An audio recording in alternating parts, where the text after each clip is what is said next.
Hey guys, Big Trev here again. We're going to talk about the night race from Bristol, and we'll talk about how the race played out. First things first, I'm going to let you know that you will see race information and other little summaries and such at the bottom of the screen. The results will be there as well as the points for the top 5. Eric Jones started first.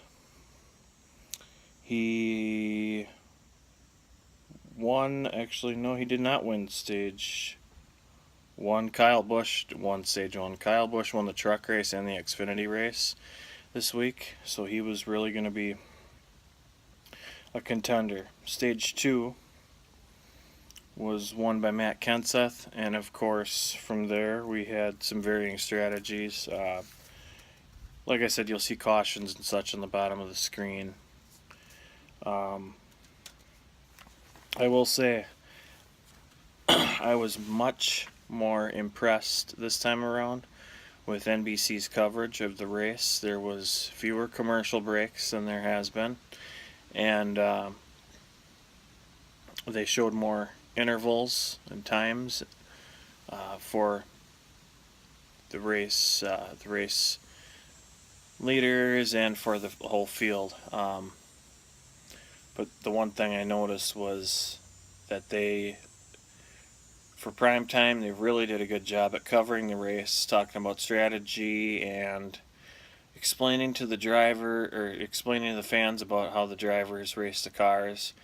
That you can't just go fast and turn left. You have to actually feel the track and go from there. So they were really, I really like the way they explain things.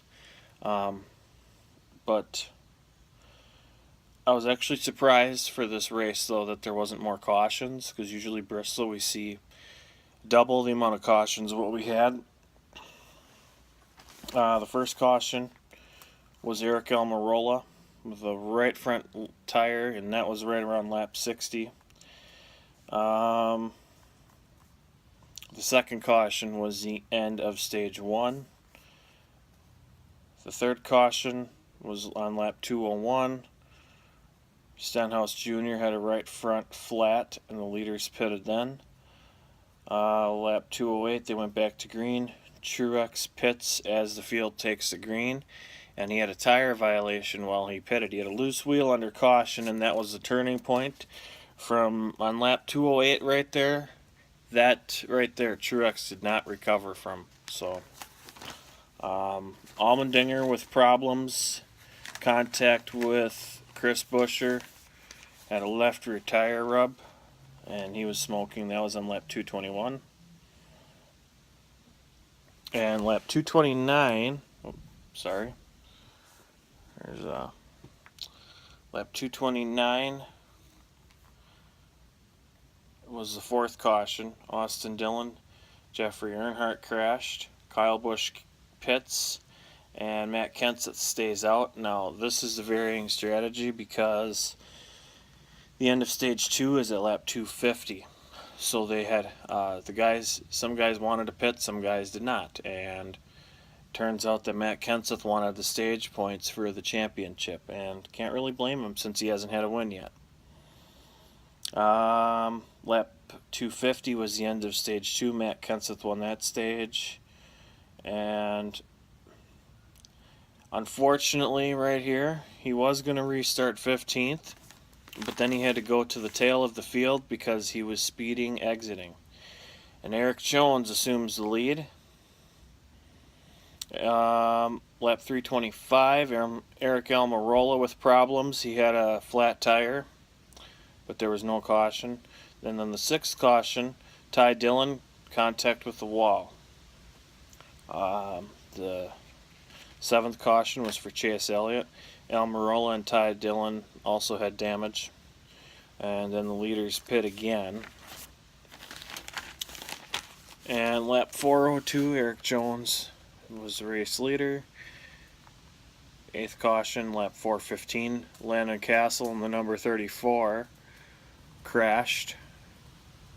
he had contact. Someone got in the back of him. They really didn't have too good of a view of it, but I really think there was contact.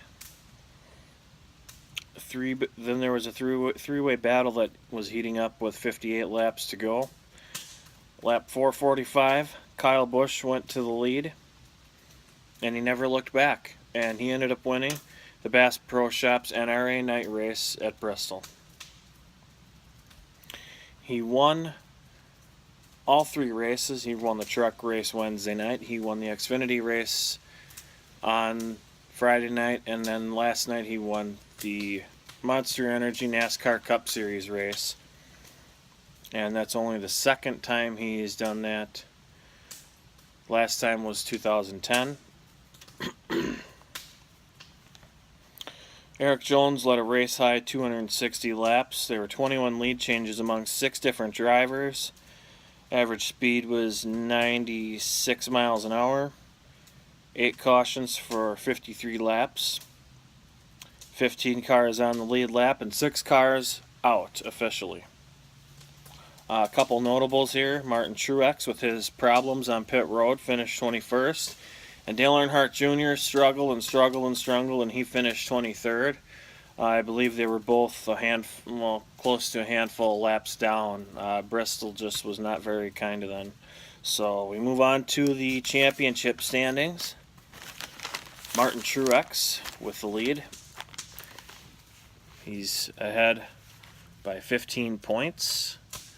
And then you've got a 2-point interval from second to third, another 2-point interval from third to fourth, and another 2-point interval from fourth to fifth. So it's 35 points for Truex, 20 points for Kyle Busch, 18 for Kyle Larson, 16 for Jimmy Johnson, and 14 for Brad Keselowski.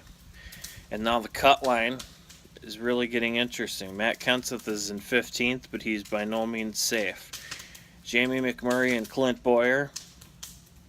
Had Eric Jones won the race, and I remind you, Eric Jones led the race high 260 laps. But had Eric Jones won, that moves the cut line down, and Matt Kenseth would have been out too. So they were showing the points throughout the race, and like I said earlier, I started out early saying that NBC really did a good job, and I mean that. They really did. Again, because there were less commercials and more intervals shown, I'm going to give their broadcast rating an 8 out of 10.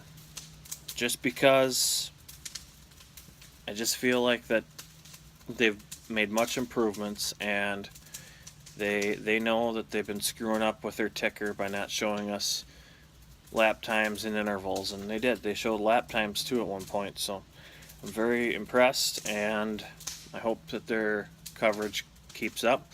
However, they did not do through the field one time during the race, so I kind of have to take a point off for that. Otherwise, I would have gave them a 9 out of 10, but there was no through the field throughout the entirety of the race, so because of that, I had to take off 1 point. But it's Bristol.